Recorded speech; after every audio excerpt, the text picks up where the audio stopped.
Kejujuran merupakan sesuatu yang sangat mahal harganya, bahkan tidak bisa dibeli dengan apapun. Kejujuran mestinya harus kita tanamkan pada setiap pribadi kita dalam keadaan dan kondisi apapun, seperti halnya pengemudi bentor yang berasal dari Gorontalo berikut ini. Sikap jujur di zaman sekarang merupakan sesuatu yang sangat langka dan sudah jarang ditemukan. Kejujuran memang sangat spesial, dan mungkin di zaman sekarang hanya sedikit puing-puing kejujuran saja yang masih tersisa. Banyak manusia sekarang yang tidak peduli lagi dengan budaya jujur, tapi beda dengan pengemudi bentor Gorontalo yang satu ini. Dia adalah Rio Suleman yang merupakan seorang pengemudi bentor yang namanya menjadi viral di media sosial. Meski di sela-sela kesehariannya mencari nafkah dengan menjadi pengemudi bentor, namun Rio tetap bersikap baik dan jujur, meskipun Rio hanya dari keluarga kecil dengan hidup yang pas-pasan. Dan bentor yang dikemudikannya pun bukanlah miliknya sendiri, namun hanya milik orang lain yang Rio sewa. Bentor merupakan jenis kendaraan lokal beroda 3 yang dimodifikasi dari motor yang saat ini menjadi kendaraan favorit masyarakat Gorontalo. Cerita Rio tersebut menjadi viral setelah salah satu warganet bernama Ria Van Gobel memposting kisahnya di halaman Facebook portal Gorontalo.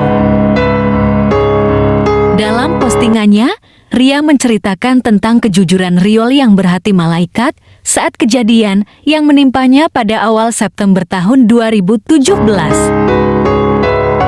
Ria menceritakan kisahnya yang berawal saat Ria dan keluarganya mengunjungi ke salah satu supermarket yang terletak di Jalan Jenderal Sudirman, Kelurahan Wumialo, Kecamatan Kota Tengah, Kota Gorontalo.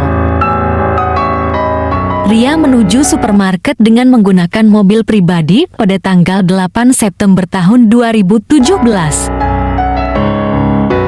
Dan setelah selesai berbelanja di Mufidah, sebelum pulang Ria mampir di sebuah toilet yang ada di bagian belakang supermarket tersebut. Namun karena terburu-buru, dompet Ria ketinggalan dan Ria baru sadar dompetnya hilang setelah memasuki kawasan Jalan Agus Salim. Dan akhirnya Ria berpikir dompetnya pasti ketinggalan di dalam toilet. Kemudian dengan paniknya, Ria langsung memutar balik menuju minimarket Mufidah sambil menghubungi nomor handphone yang ada dalam dompet yang bertujuan mendeteksi keberadaan dompet miliknya tersebut. Setelah akhirnya tiba di toilet, Ria sangat terkejut karena Ria sama sekali tidak menemukan dompetnya. Akhirnya pikiran Ria pun semakin kacau dan panik, namun Ria tetap berusaha dengan terus menghubungi nomor HP dalam dompetnya tersebut dengan melalui handphone suaminya, dan Ria berharap ada yang menjawabnya. Hampir 1 jam lamanya, Ria terus menghubungi nomor handphonenya yang ada dalam dompet ungunya.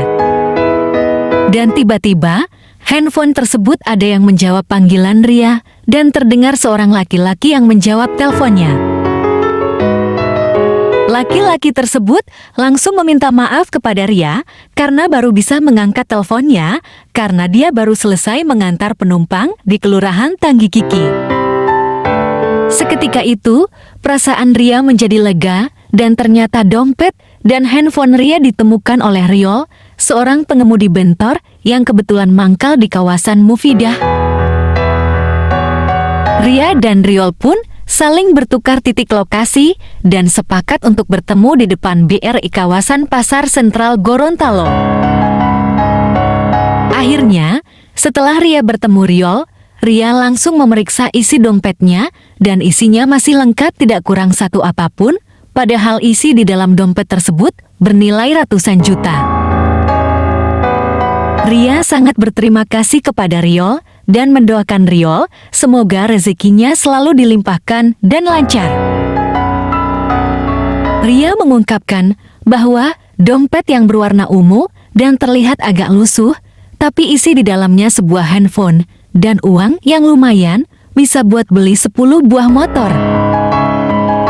Ria, yang berprofesi sebagai kontraktor, menuturkan bahwa isi dompetnya bernilai ratusan juta, yakni ATM masing-masing Bank Sinarmas berisi 70 juta, Bank Sulut 40 juta, dan BRI 100 juta lebih, serta perhiasan 200 gram dan uang yang hanya ratusan ribu. Dan itu semua merupakan uang modal untuk proyek yang dilakukan Ria. Kisah Riol yang jujur menuai banyak pujian dari netizen. Riol telah menunjukkan contoh teladan bagi kita semua dimanapun, apapun, bagaimanapun, kondisinya kita harus tetap selalu berlaku jujur.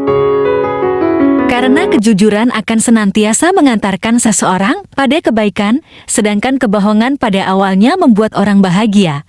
Namun pada akhirnya kebohongan itu sendiri yang akan menghancurkannya.